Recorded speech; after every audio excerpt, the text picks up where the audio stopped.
Hello, welcome to Gladytech YouTube channel. In this video, we'll be talking about how to upload video on Poppo Live. So the first thing you have to do is to log into your Poppo Live app. The next thing is to tap on your profile icon. So the next thing you have to do is to tap on the arrow close to your profile name. So tapping on it is going to take you to this phase of your Poppo Live. So you just have to tap on the camera icon. You're going to see two options there, post moment and video. You just have to tap on video.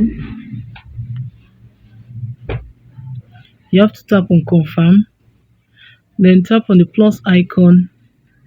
Only this time tap on the plus icon, select any video for choice. So let me be taking, and you have to tap on the kind of zero icon close to it, so it will show that it has marked.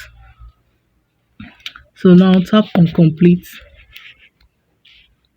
and tap on good.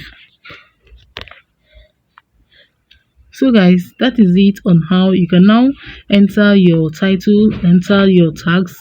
So that is it, and then tap on the post, tap on post. You see the option for post there, you just tap on it and it's going to post on your Poppo Live. So guys, that is it on how to post video on your Poppo Live. If this video was helpful, do well to like, subscribe, share, and do not forget to hit the notification bell. You can also drop any of your comments, questions. You always get reply. Thanks for watching.